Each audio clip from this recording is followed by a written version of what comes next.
Hi everyone, I'm Gary Null.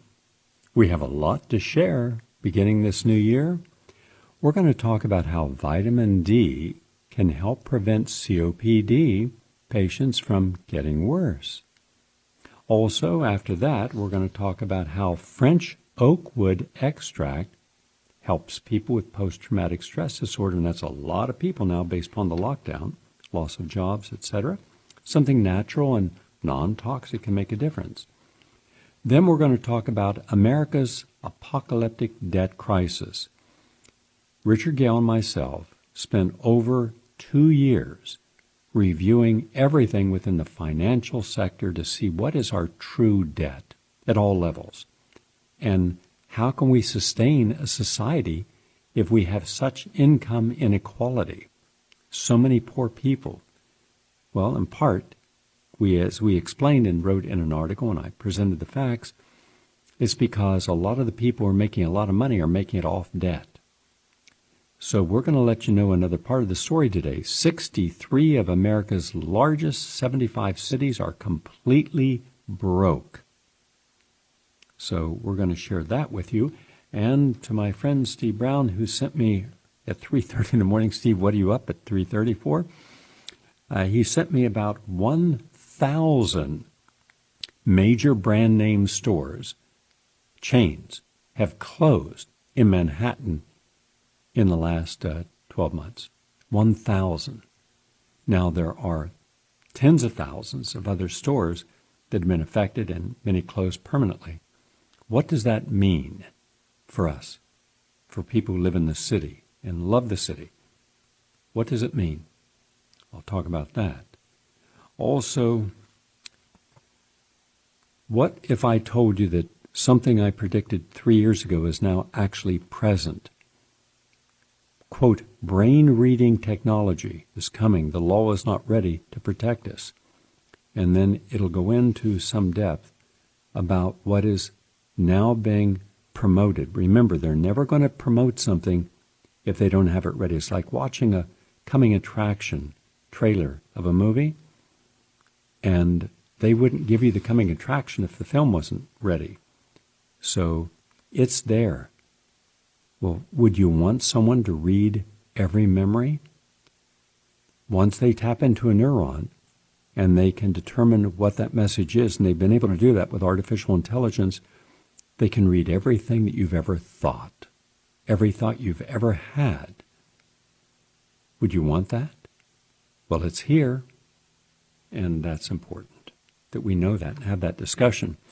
Our ever deadlier police state, Chris Hedges, Truth Dig. I'm going to be offering commentaries, a lot of them, in the upcoming year. I intend to present at least one original commentary, possibly 2 per week. Last year, I did 2 per week, 2 original stories. That's a lot. This year, we're going to surpass that. So we're going to look at that. Also today, we're going to go to our video selection, and we're going to share some insights from other people. One is called Gravitas Plus. I've never seen this before.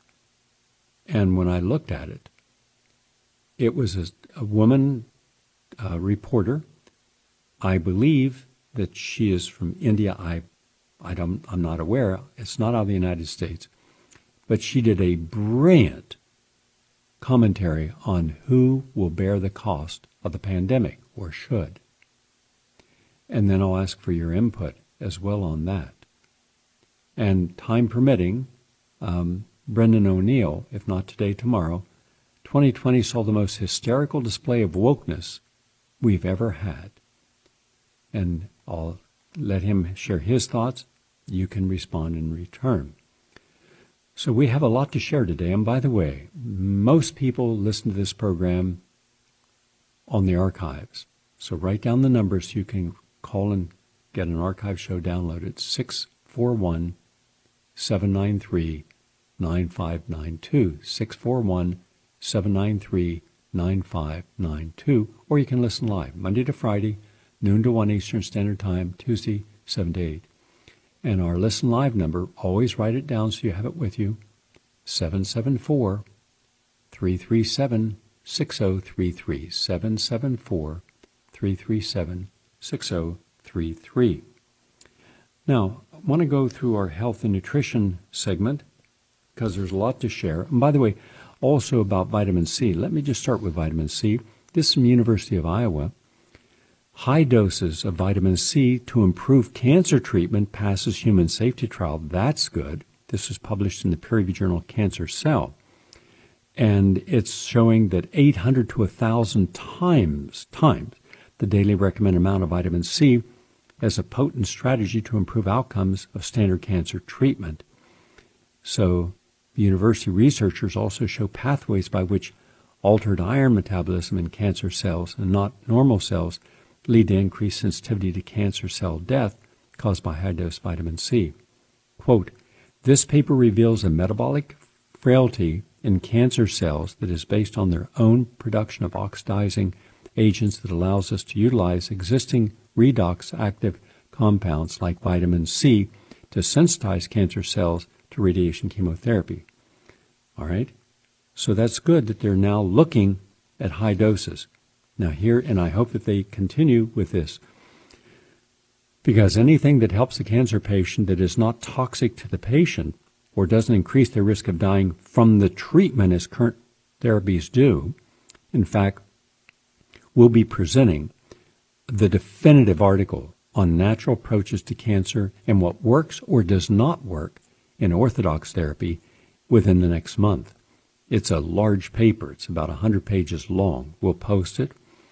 But some things work, but not most.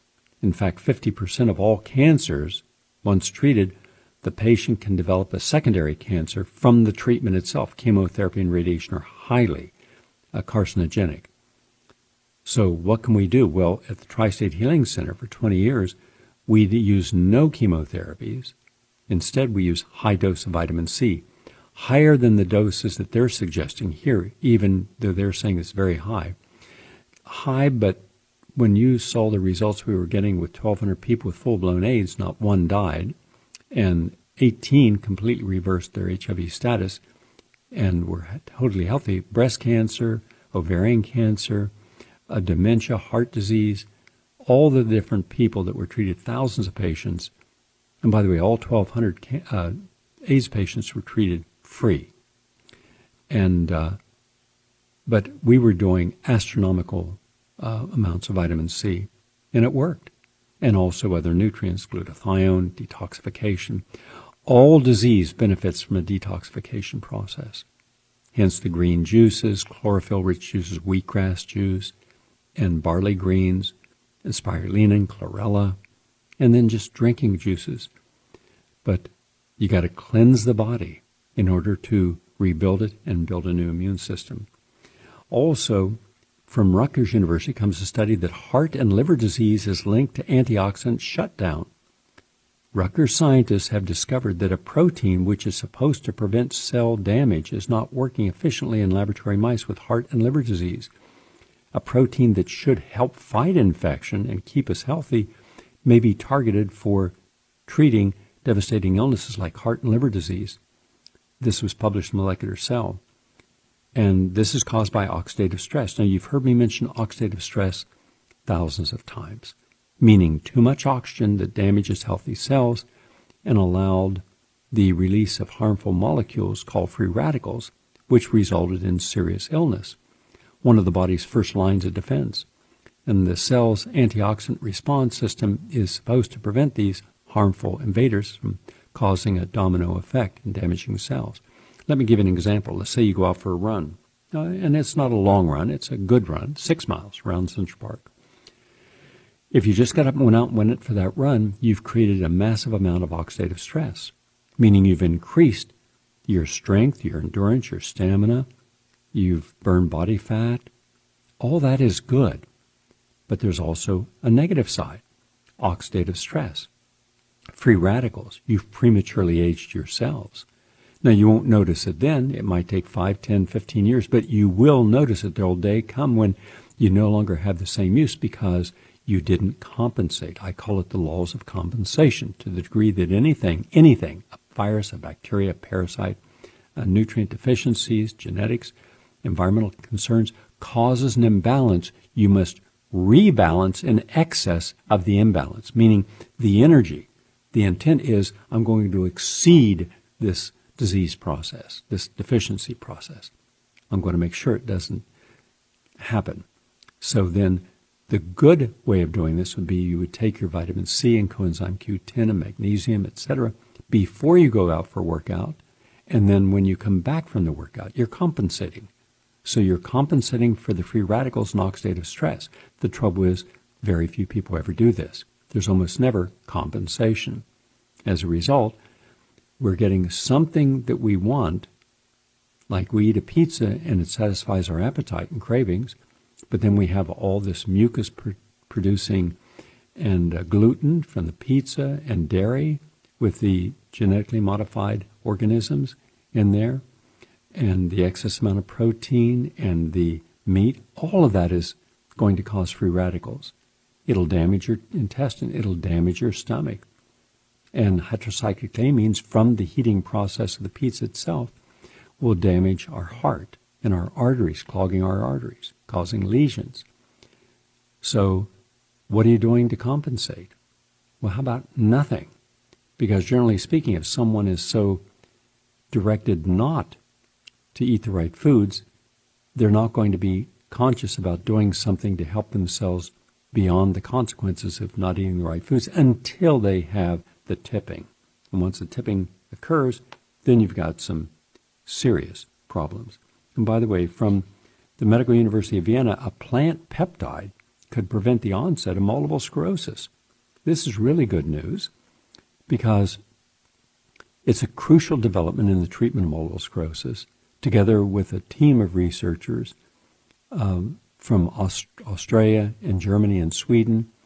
They all work together through the Center for Physiology and Pharmacology, and they found that the plant peptide called cyclotide, CYCLOTIDE, was useful in taking this natural plant peptide to help block the course of multiple sclerosis, which is a chronic inflammatory autoimmune disease of the central nervous system in which the insulating myelin, that's myelin, sheaths around the nerve fibers are destroyed.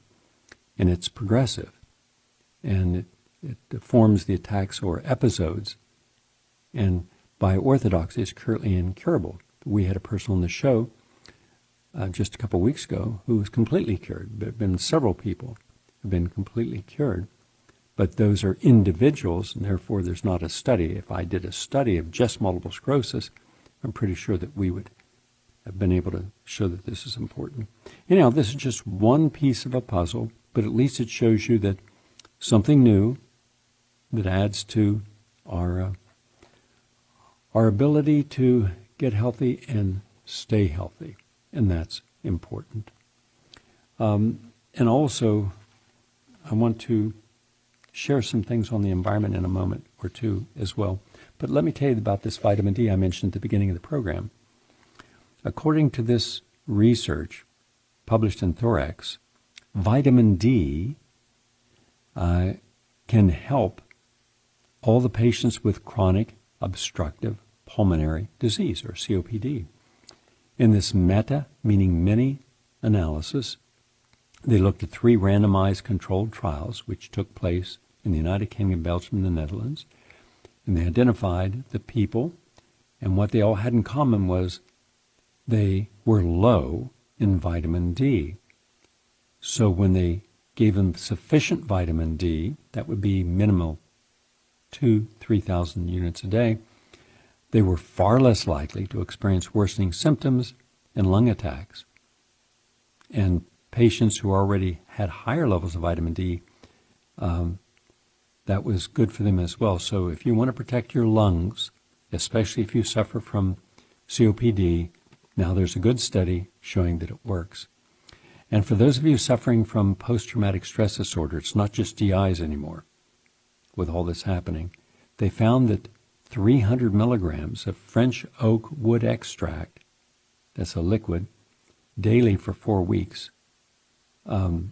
improve symptoms reduced oxidative stress, made a big difference. So at the end of the treatment, the percentage of participants with PTSD symptoms were all significantly lower among those treated with the French oak wood extract compared to standard management alone. So that's something new that can help. And by the way, with this, it also improved fatigue, irritability, oxidative stress, and sleep difficulties were improved substantially with the French oak wood extract at 300 milligrams. Again, something that makes a difference, inexpensive, easy to do, and all natural. And also, another study, the antioxidants that protected against hypoglycemia's damage. Episodes of hypoglycemia, by the way, which is low blood sugar, are common occurrences among diabetics treated with insulin. And repeated episodes are associated with cognitive impairment, which can worsen over time. So researchers presented their information at the Society for Endocrinology's annual conference, showed that antioxidants can make a big dent in stopping the damage caused by low glucose. And so the one that really made a difference was sulforaphane, SULFORAPHANE, sulforaphane. And that's found in broccoli and cauliflower, Brussels sprouts, and asparagus. And also it made a difference within 24 hours of each use of sulforaphane. So I think that's very important to know that there's something that can help reduce the markers of free radical damage, improving our memory, and helping people, something that simple, that easy, especially if you have hypoglycemia. That's the latest on health and healing. We are 18 minutes into our program. We're going to take a break, and when we come back from the break, we're going to address some of the questions that people in this audience have asked concerning, really good questions, by the way, about COVID, and Richard Gale will be on, and he will address these. And before we take that break, I'll give you some of the latest update, but without going further than just the update. The newest analysis out of Yuan, China, from LifeSite News, they studied almost 10 million people, found that asymptomatic spread of COVID did not occur at all, this undermining the need for lockdowns, which are built on the premises of the virus being unwittingly spread by infections in asymptomatic people. And this was published in the issue of Nature Communications, and it was compiled by 19 scientists. And so now there are those who believe that, yes, asymptomatic people can transmit it. Some have speculated that, in fact, the children are the ones most likely to spread it because they're asymptomatic, but they're spreaders. That is a specious argument.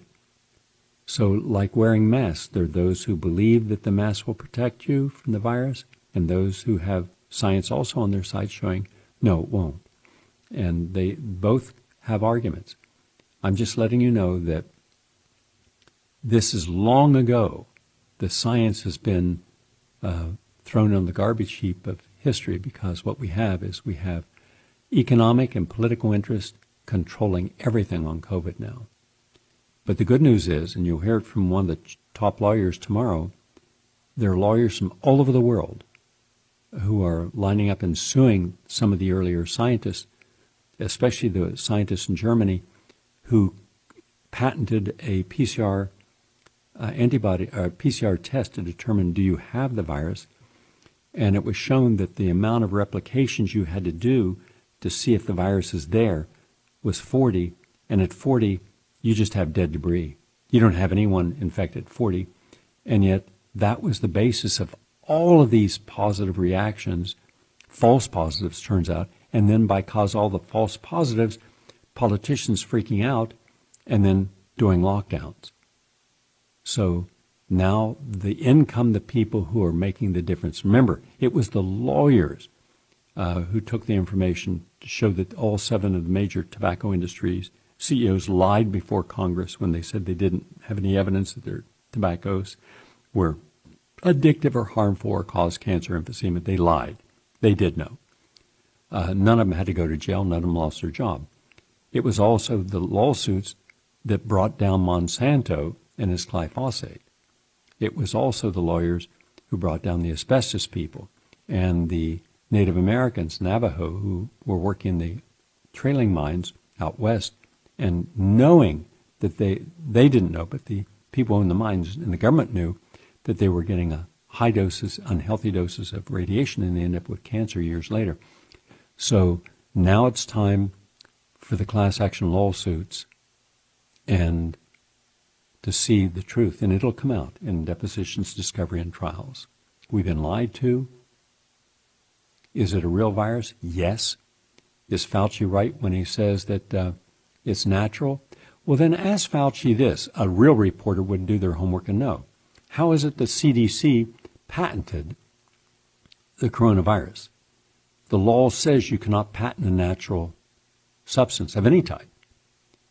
So did they break the law when they patented a natural source? I don't think so. But the law also says that you're not allowed to do what would amount to biological research, biological weapons research, because we had outlawed that. Either way, Fauci is wrong. But Fauci is wrong about just about everything. Oh, and by the way, on this topic, the COVID-19 vaccine is being rejected by an awful lot of doctors and nurses. Why would they reject it? They're the ones who are most likely to benefit if it protected them. Did they actually make the mistake of looking at the scientists and physicians who talked about the medications that are non-toxic, that will keep you from getting the virus, like ivermectin at 8 milligrams, or hydroxychloroquine at 200 milligrams, and all the hundreds of studies proving that it works, in spite of all the naysaying and the condemnation by Fauci and the New York Times and all the other media, all speaking in one voice? Yeah, maybe they, on this one, maybe they have good reason to doubt. Is there a scientist or physician on the planet who can say with confidence these vaccines are safe and effective when the trials won't be over for years? You'll hear this from Richard Gale in a few moments. But here's what they're now demanding. This is from CNN. They're prepping us for the vaccine passports, which will become mandatory for all forms of travel, plane, train, and bus. Even shopping, can't go to the movies. That's according to what they've got coming at us. So that's in the works. Oh, and also, they now have passed a law down in District of Columbia that without a parent's knowledge or consent, they can vaccinate your 11-year-old child, as if your child doesn't need parental guidance or approval to get a vaccine. So if we're allowing a person to drive at a certain age, vote at a certain age, drink alcohol at a certain age, but one of the most deadly things you could do is get a vaccine into your body, not knowing anything about your biochemistry. What if you have a reason that you can't take the vaccine? Do you think an 11-year-old is going to know that? Will they know if they suffer from any autoimmune condition? But that's how they're taking this. No parents will know that their child was vaccinated because the state now says, we don't have to tell you. Oh, and by the way, going into the new year, the current administration had no complaints, nor the outgoing administration, nor members of Congress, nor the media. Quote, drugs don't work if people can't afford them. Big Pharma to raise prices of 300 medications on January 1st. Quote, the increases come as pharmaceutical companies like Pfizer are playing hero by developing vaccines for COVID-19 in record time. So, we already had the most expensive drugs in the world. It's the number one profitable industry in the United States. A lot of their drugs kill people and don't work. They're overprescribed. Some work. Fully support that. But only a small percentage. And now they're going to gouge and gouge and gouge. Would they have set this if they knew that they couldn't get away with it, if they'd be challenged by members of Congress? So exactly who in Congress is challenging the pharmaceutical companies on its pricing? But once again, who's in the cabinets? Members of Big Pharma, members of the banking cartels, members of the energy cartels. They've had every administration going clear back to Dwight Eisenhower. That's who runs the cabinets. Those are the policymakers. And they're saying, let Big Pharma get even richer, even if the average person would die for lack of a medication that otherwise might save their life. So all across the country, people are saying, enough. We'll talk about what you need to know in just a few minutes. Please stay with us. I'd like to welcome all of you. I'm Gary Null. We're going to be releasing more and original investigative reports than ever before in my history this year. We're going to be going after major corporations, governmental agencies, and individuals within those agencies who have been corrupted and show their corruption and how it manifests and how they've used the media. We're going to expose the media. We're going after everyone we can go after, as long as we have a venue to be able to do it. Richard Gale is on the line now. Richard, I sent you a letter from one of the listeners who had some legitimate questions, and I was impressed by the quality of the questions. I believe everybody could appreciate the answers, especially in light of how much misinformation we're getting and contradictions. For example, the media is praising Israel for vaccinating in a country, I believe around 12 million people, more or less, 1 million. And yet, here's RT today. Hundreds of Israelis get infected with COVID-19 after receiving Pfizer biotech vaccine report. Quote, with the vaccine not providing immediate immunity to the coronavirus, over 200 Israeli citizens have been diagnosed with the disease days after getting this. It's 240 people, but also their deaths. None of this is being covered in the mainstream, just how many people can get it. This is also, this is from on New Year's Day, quote, Fauci says mandated COVID-19 vaccines possible for travel and school. When someone in government positions of power says possible, you know it's already circulating as, yes, it's going to happen. Also, did the coronavirus escape from a lab? New York Magazine. And the person's raising this as a legitimate concern that it could have gotten out. It was certainly altered. It did not occur by itself in nature. Fauci should have known that there are enough smart people out there to do that.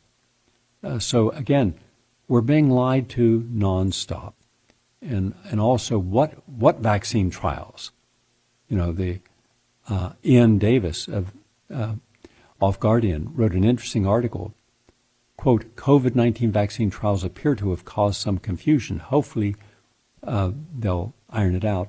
So did they really test the vaccines so they can determine they're absolutely safe and effective? And the average person thinks when you get the vaccine, you're going to be protected from getting COVID or you're going to be protected from spreading COVID. That's where we're going to start. The forum is yours. Yeah, good afternoon, Gary.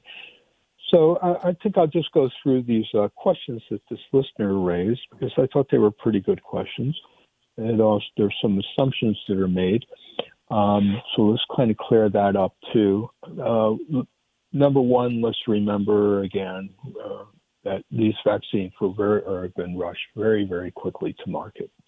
And they in British Medical Journal, New England Journal of Medicine, JAMA, it's been very clear. It's been transparent, stating that the focus of the trials, all these phase 1, phase 2, phase 3 trials were very narrow. And the focus was what they were really looking at and where they were putting their funding into and energy was, do the vaccines prevent illness? So is it going to just, even if you get infected with the virus, is it going to protect your cells from getting moderate or serious illness from it, from wild COVID. Second, are the vaccines safe? Okay, so those are the two things that they really looked at. And everything else, it was kind of like, if you want to look at the stars and galaxies, just stare at your feet. So all these other issues were being ignored. So this listener asked a question: will the vaccine prevent a person from becoming infected? Okay, so with respect to this, the vaccines do produce a neutralizing antibody.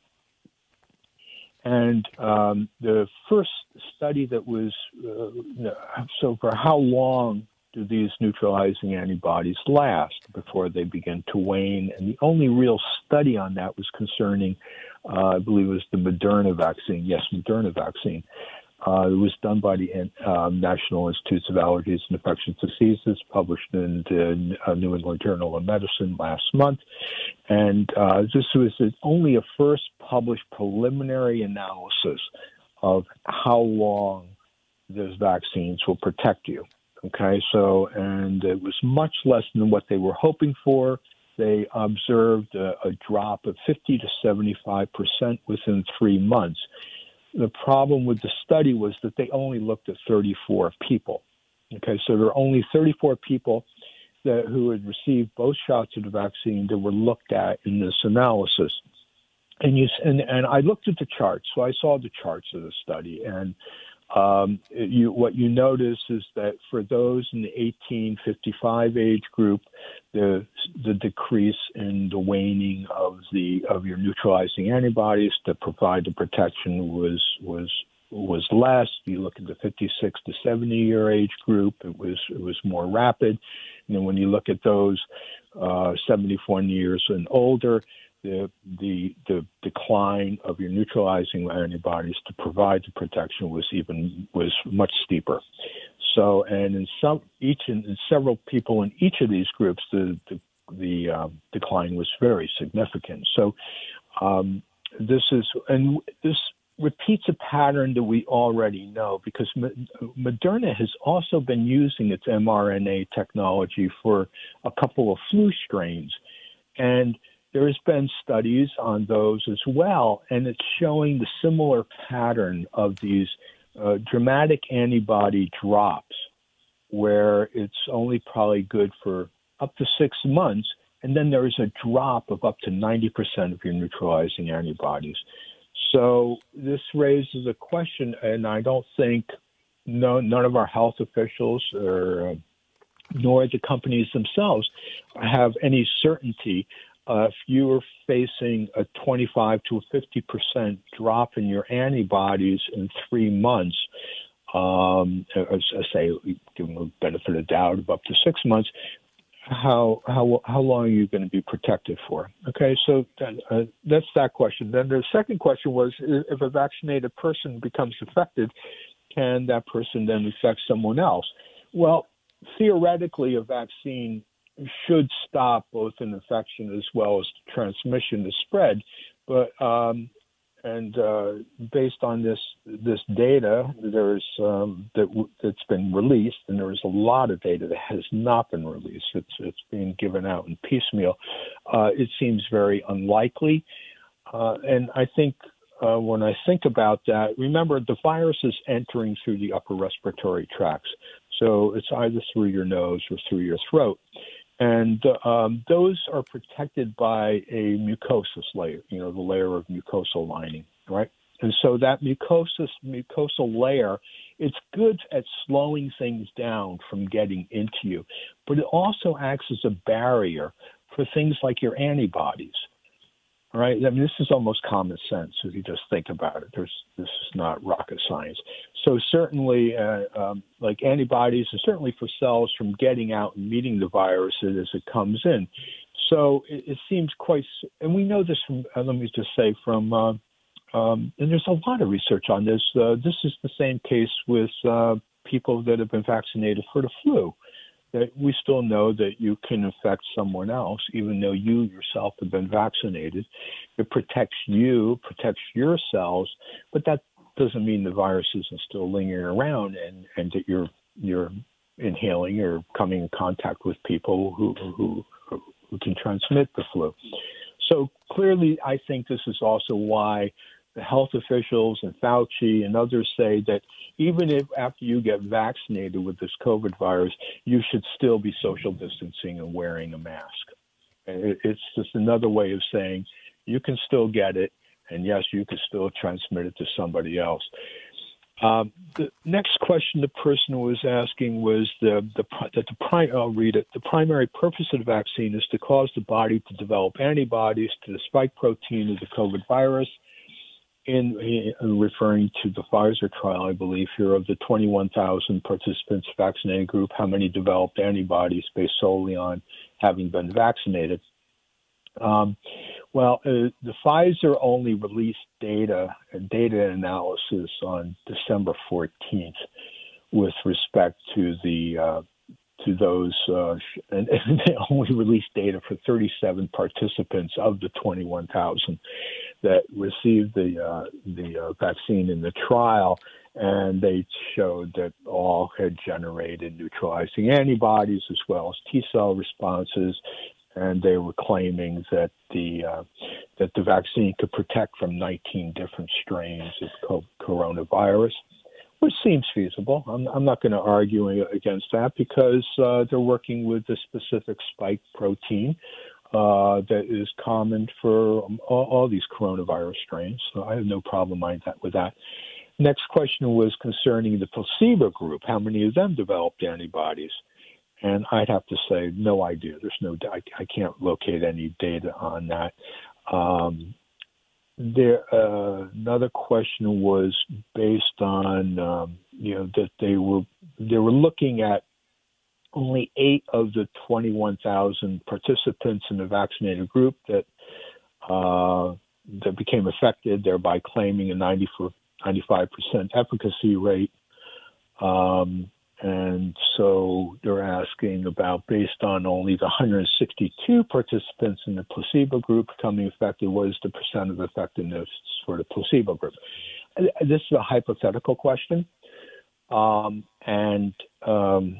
Because remember that all these people, everybody in these trials, both in the placebo group and the group that was vaccinated, and of course those individuals did not know which they were receiving, but all of these people were likely still wearing masks. They were social distancing. Second, it's hypothetical because you have to come into contact with someone with the virus. So let's assume you have just hypothetically, let's assume you have 21,000 participants who have received the vaccine and they never got infected, right? So are you going to say that it's 100% effective, or is it because of the vaccine, or because they just never came in contact with somebody who had who was carrying the wild virus, or the other protective measures that people use? And so I find these just these are very hypothetical, and especially when you're dealing and looking at numbers that are so small. Then the one question which makes an assumption, I think this is a very important one. I'll kind of finish up with this one, and this idea that the mRNA vaccine enters the cells of the person, and therefore your body is becoming like a COVID factory that's just going to be your cells become this COVID factory that's going to be generating the spike protein indefinitely and forever. And to answer this question, again, I think I kind of answered it with the understanding that these antibodies wane. Okay. RNA is a very unstable molecule. That is a naked RNA. So this is just loose RNA. Now, the RNA that is being used in these vaccines has a lipid coating. It's a nanoparticle. So this is kind of engineered. It's a coating around the RNA that it just allows, it serves as a preservative. It also helps for the RNA to infect the cell, okay, to get into the cytoplasm of the cell, get through the cell's protein lining. But otherwise, RNA is broken down by the body very quickly. Eventually, even these lipid molecules that are used to preserve the RNA get broken down, and then when the RNA is exposed. So this question is also kind of making an assumption in the way it's worded that if the body becomes a COVID factory, then you should always be manufacturing antibodies. But if that were the case, then there should be no waning of your antibodies, and that's not the case of what we're seeing. We're seeing that the antibodies do wane. Okay? Okay, good. That's good answers for those. And just let us keep this in mind. Not a single person on the planet, no matter what they pretend to know the ultimate outcome. You have to do animal studies. They didn't do them. You also have to follow people up to at least 5 years post-vaccination to see what long-term impact it has, because not everybody has an immediate reaction. A lot of the reactions occur a year or 2 years after being vaccinated. And remember, this is only one of 2 vaccines they're going to get. And so it's all experimental at this time. We have no idea what the ultimate outcome is going to be. We'll know better in about a year from now, and certainly 2 years from now. But I come back to the original statement.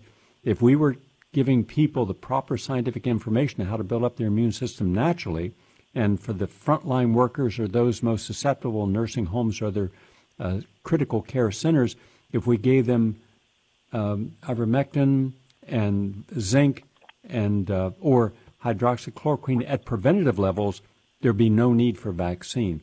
So clearly the people have a financial agenda or a political financial agenda, but it's not about making a vaccine that saves everyone's lives. Because now Bill Gates and others are saying, well, you got to have 7 billion people, everyone on the planet has to be vaccinated. Well, you know, you're going to have multiple vaccines. Well, you know, we're going to have a lockdown that could last another year.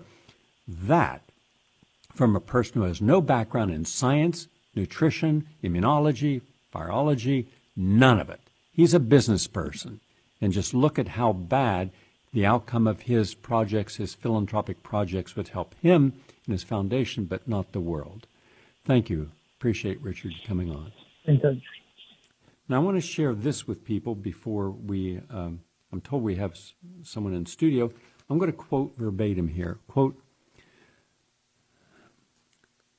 "Nothing was your own except the few cubic centimeters inside your skull." End quote. That's from George Orwell's dystopian novel, 1984, published in 1949. The comment is meant to highlight what a repressive surveillance state the characters live in. But looked at another way, it shows how lucky they are. At least their brains are still private. Over the past few weeks, Facebook and Elon Musk's new Neuralink have announced that they're building tech to read your mind, literally.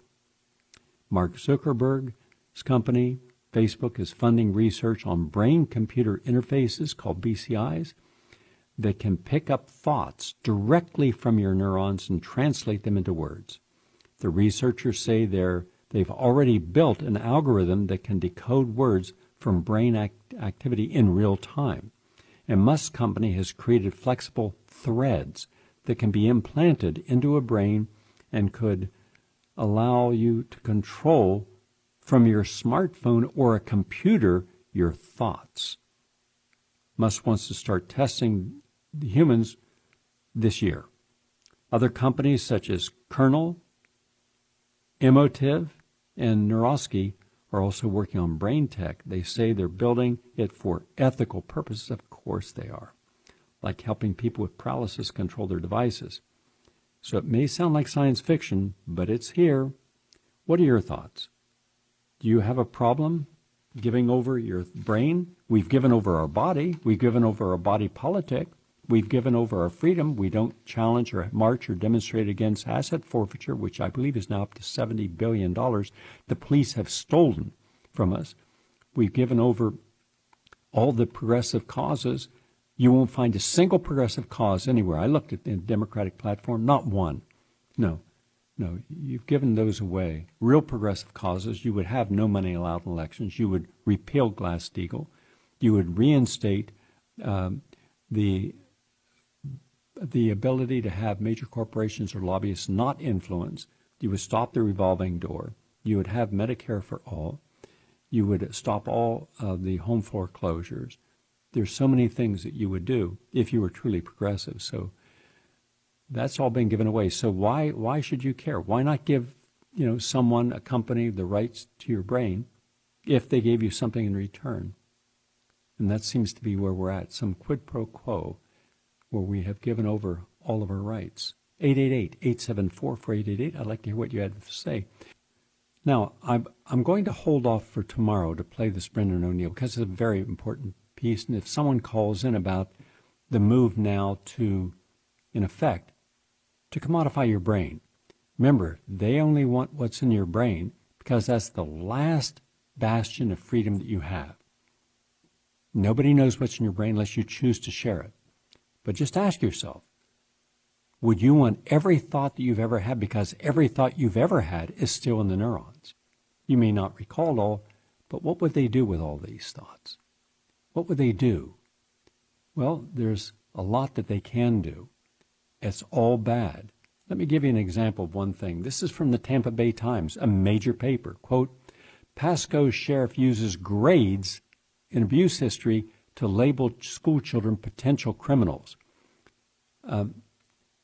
Quote, the Pasco sheriff's office keeps a secret list of kids it thinks could, quote, fall into a life of crime, end quote, based upon factors like whether they have been abused or gotten a D or F in school, according to the agency's internal intelligence manual. The sheriff's office assembles the list by combining the rosters for most middle school and high schools in the county with records so sensitive they're protected by state and federal law. School district data shows which kids are struggling academically, miss too many classes, or are sent to the office for discipline.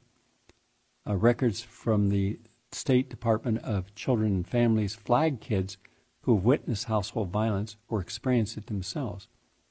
So, based upon a child getting a D or an F, the sheriff believes that you could be a potential criminal, so now you are getting a criminal file, a criminal profile. If you've been sent to the office, criminal profile. This is now. This is not the future. This is not dystopian. This is right now. And I want to commend the Tampa Bay Times reporters for breaking this story. Who would have known? I mean, I could tell you horror stories about New York City school system because I have been a teacher for 45 years. But and like giving passing grades, straight A's to a student that never attended the school. I mean, the corruption is so deep, it's virtually unstoppable and unchangeable, the whole system. So now, without you knowing it, your kid could be targeted because of something that the kid had no control over. Does it make a child that experiences, and what constitutes violence? Yelling at, parents yelling at each other? Does that constitute violence? In a woke society, everything is a microaggression. So you're going to label children, and then what happens to them? Now you've got a label, and that label goes into all the computer systems of all the agencies.